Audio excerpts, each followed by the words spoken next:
आऊज़ु बिल्लाहि मिनश्शैतानिर्रजीम बिस्मिल्लाहिर्रहमानिर्रहीम। House of justice से मैं हूं सरदार आमिर ज़ेर एडवोकेट और आप मेरा YouTube channel house of justice देख रहे हैं। आज की वीडियो में हम सीखेंगे कि रजिस्ट्री के कितने अरसे के बाद इंतकाल करवाया जा सकता है। क्या इसकी कोई लिमिटेशन है, कोई टाइम फ्रेम है कि इतने टाइम के अंदर अंदर अगर कोई रजिस्ट्री या कोई गिफ्ट डीड या कोई सरेंडर डीड या कोई विल डीड जो होती हैं तो उनके कितने अरसे के बाद इंतकाल करवाया जाना ज़रूरी है। वीडियो में आगे बात करने से पहले एक छोटी सी रिक्वेस्ट करता चलूँगा, जिन भाइयों ने मेरा channel house of justice subscribe नहीं किया उनसे रिक्वेस्ट है कि मेरे चैनल को सब्सक्राइब कर लें। तो व्यूअर्स, चलते हैं आज के टॉपिक की तरफ। तो सवाल ये है, और ये अक्सर सवाल पूछा जाता है कि रजिस्ट्री या कोई गिफ्ट डीड अगर दी गई है जो कि रजिस्टर्ड है, या कोई सरेंडर डीड जो रजिस्टर्ड है, या कोई विल डीड है, या कोई भी ऐसा डॉक्यूमेंट जिसके थ्रू एक प्रॉपर्टी आगे दूसरे किसी आदमी को ट्रांसफ़र की गई है और सब रजिस्ट्रार के ऑफिस में वो रजिस्टर्ड भी है, तो उसके कितने अरसे के अंदर अंदर इंतकाल करवाया जाना चाहिए। तो उस सिलसिले में आज मैं इसके जो डिले होता है उस पर भी डिस्कस करेंगे और इसकी जो लिमिटेशन है उसके बारे में एक जजमेंट है 2003 YLR 67, तो उसको भी डिस्कस करेंगे। तो व्यूअर्स, सबसे पहले तो अगर रजिस्टर्ड सेल डीड हो गई है या गिफ्ट डीड, सरेंडर डीड, जो भी डॉक्यूमेंट है वो रजिस्टर्ड हो गया है, प्रॉपर्टी की जो ऑनरशिप है एक आदमी से दूसरे आदमी को ट्रांसफ़र हो गई है और ये बाकायदा सब रजिस्ट्रार के ऑफिस में जाके बयानात वगैरह हुए हैं, सारा वहाँ पर जो प्रोसीजर है एक रजिस्ट्री का तो वो कंप्लीट हुआ है। उसके बाद gift deed, sale deed, surrender deed जो भी है वो रजिस्टर्ड हुई है और उसकी एक जो ओरिजिनल कॉपी है वो ख़रीदने वाले को मिल गई है। तो उसके बाद अगर वो इंतकाल नहीं करवाता तो उसका नुकसान क्या होता है कि जो रेवेन्यू रिकॉर्ड होता है पटवारी, गिरदावर या तहसीलदार वगैरह का, तो वहाँ पर इसके नाम पर इंतकाल नहीं होता। जब इंतकाल नहीं होता तो उस सूरत में जो सबसे बड़ा नुकसान ये है कि अगर वहाँ पर अगर आप उसी प्रॉपर्टी को आगे सेल करना चाहते हैं तो उसके लिए आपको फ़र्द बै की ज़रूरत पड़ेगी जो कि आपको पटवारी से मिलेगा। जब आप पटवारी के पास जाएंगे तो पटवारी के रिकॉर्ड में आपका नाम ही नहीं होगा, जो आप मालिक वहाँ पर शो ही नहीं हो रहे होंगे, बल्कि वही पुराना मालिक जिससे आपने ख़रीदी थी तो वही वहाँ पर वो मालिक शो हो रहा होगा। तो इसलिए ज़रूरी है कि आप पहले इंतकाल करवाएंगे फिर आपको फ़र्द बै मिलेगा। उसके बाद जो सबसे बड़ा नुकसान ये होता है कि जो लैंड ग्रैबर्स होते हैं, कब्ज़ा माफिया होती हैं, तो वो क्या करते हैं, जब कोई पार्टी इस तरह की कोई सादा लोग जिनको इतना पता नहीं होता कि इंतकाल करवाया जाए या नहीं, या किसी भी वजह से वो डिले कर देते हैं, तो चूँकि पटवारी के पास जो पुराना मालिक होता है उसी के नाम पर अभी तक वो रिकॉर्ड चल रहा होता है कि वही इस प्रॉपर्टी का मालिक है, तो वो क्या करते हैं, जो लैंड ग्रैबर्स या कब्ज़ा माफिया होते हैं, तो वो वहाँ पटवारी से दोबारा फ़र्द बै लेके वही प्रॉपर्टी किसी नए आदमी को सेल कर देते हैं। उस सूरत में होता क्या है, वो कब्ज़ा बेशक उन्होंने आपको दिया हो, वो दूसरी पार्टी को भी उसी प्रॉपर्टी का या किसी और प्रॉपर्टी का दिखा के कि ये जी आपका प्लाट है, ये कब्ज़ा आपके हवाले, और वो उसको भी सेल कर देते हैं। तो उनके नाम पर भी सेल डीड रजिस्टर्ड हो जाएगी, क्योंकि फ़र्द बै है तो फ़र्द बै से ही आगे रजिस्टर्ड सेल डीड बनती है। तो वही प्लाट वो हो सकता है कितने लोगों को वो सेल आउट कर दें अगर इंतकाल नहीं होता। उसके बाद अगर ऐसा नहीं भी होता तो लेट्स सपोज़ आपने वहाँ पर जो प्रॉपर्टी ख़रीदी है वहाँ पर आपने मकान बना लिया, उसके लिए आपको बिजली गैस का मीटर लगवाना है, तो उस गैस के या बिजली के मीटर के लिए भी आपको फ़र्द की ज़रूरत पड़ेगी। फ़र्द बराए बिजली का मीटर या फ़र्द बराए गैस का मीटर जिस भी पर्पज़ के लिए है, या अगर आपका कोई अपना अज़ीज़ रिलेटिव वगैरह किसी केस में फंस गया, उसकी ज़मानत हुई है, उसको मुचलके चाहिए, फिर भी आपको अगर फ़र्द की ज़रूरत पड़ी है, जो फ़र्द बराए ज़मानत होता है या मुचलके के लिए,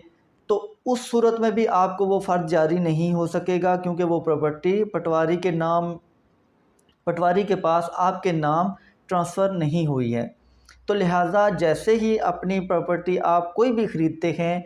तो सेल डीड आपके नाम पर रजिस्टर्ड होती है, तो आप फ़ौरन पहला काम ये करें कि आप उसको अपने नाम पर इंतकाल भी करवा लें। आप पटवारी के पास जाएंगे, उसे सेल डीड जो आपके नाम रजिस्टर्ड हुई है उसकी एक कॉपी देंगे, और वो एक जो प्रोसीजर है वो सारा आपको बताकर उसके बाद आपके नाम इंतकाल करेगा, और जो तहसीलदार होता है वो उस इंतकाल को सेंक्शन कर देगा। फिर आपकी जो प्रॉपर्टी है वो आपके नाम जो रेवेन्यू रिकॉर्ड है वहाँ भी ट्रांसफ़र हो जाएगी।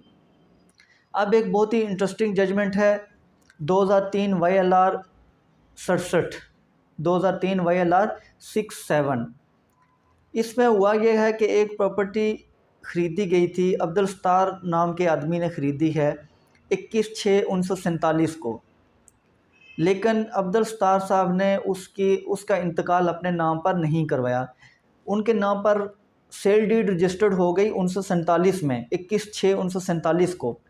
लेकिन उन्होंने उसका इंतकाल अपने नाम पर नहीं करवाया। कुछ अर्सा गुज़रा, उनकी डेथ हो गई। तो जब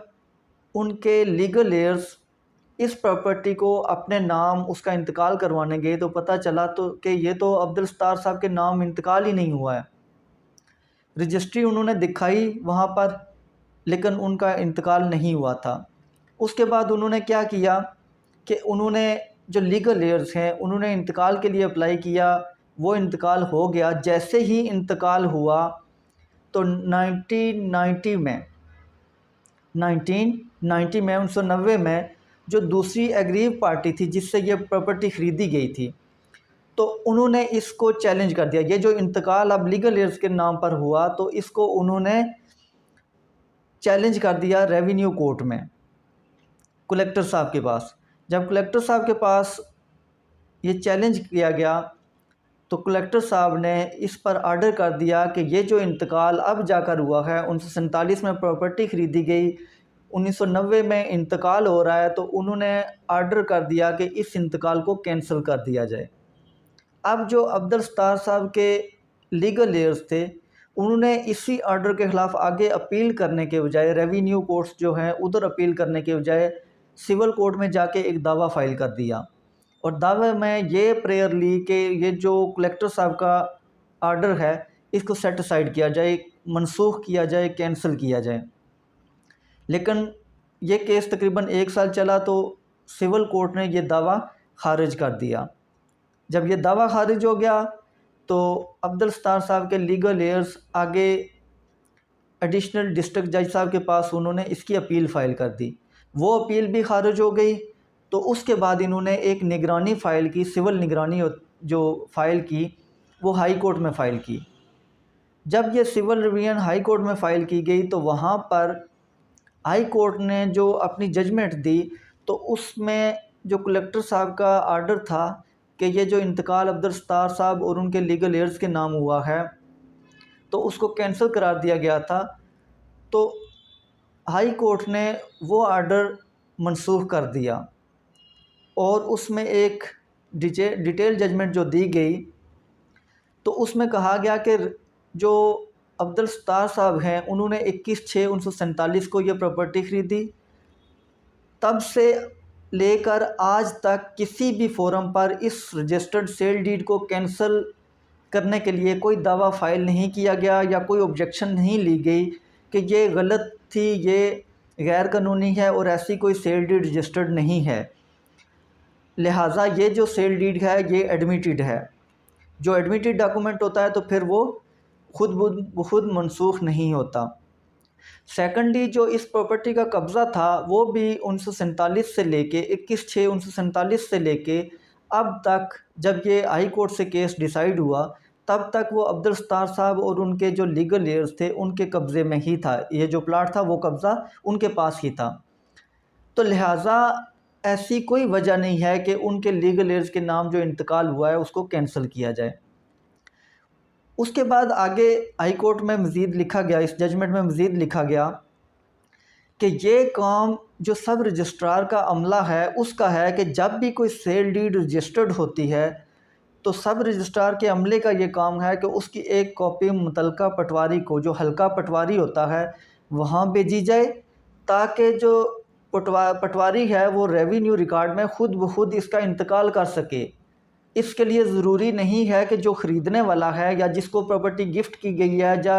जिसने सरेंडर किया है और जिसके फेवर में सरेंडर की गई है,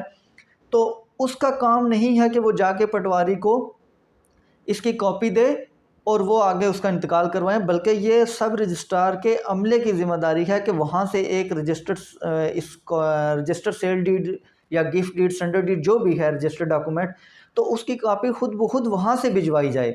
ताकि ख़ुद ब खुद ये सारा प्रोसीजर आगे कंप्लीट हो और इंतकाल हो सके। अब अगर ये इंतकाल नहीं हुआ तो ये जो ख़रीदने वाला है उसकी गलती नहीं है, बल्कि ये सब रजिस्ट्रार का जो अमला है, ऑफिस का अमला है, उस अमले की ये गलती है। तो वहाँ पर मज़ीद लिखा गया कि किसी भी जगह पर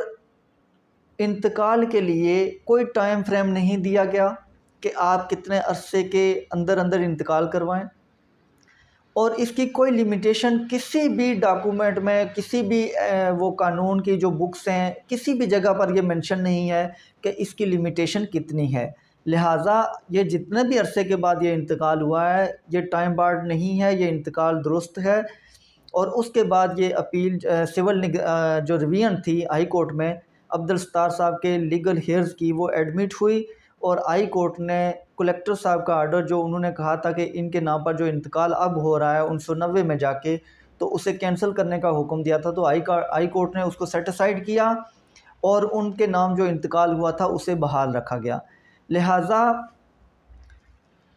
इस जजमेंट की रोशनी में ये बात क्लियर है कि इंतकाल करवाने के लिए कोई लिमिटेशन पीरियड नहीं है। जब भी रजिस्ट्री होती है उसके किसी भी जितने मर्ज़ी अरसा गुज़र गया हो, उसके बाद जो ख़रीदने वाला है वो इंतकाल अपने नाम करवा सकता है।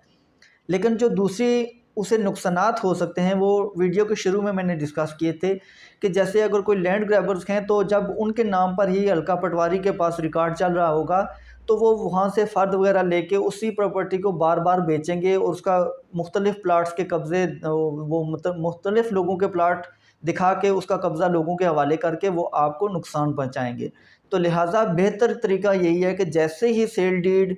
गिफ्ट डीड, सरेंडर डीड या कोई भी डॉक्यूमेंट जिससे प्रॉपर्टी की टाइटल और ऑनरशिप ट्रांसफ़र हो जाती है, तो उसके बाद जैसे ही वो रजिस्टर्ड होता है तो उसके फ़ौरन बाद इंतकाल करवा लेना मुनासिब होता है, बेहतर होता है। इससे आप जो फ्यूचर में आपके लिए प्रॉब्लम्स बनती हैं, एक लंबी चौड़ी लिटिगेशन स्टार्ट हो जाती है, आपका टाइम भी ज़ाया होता है,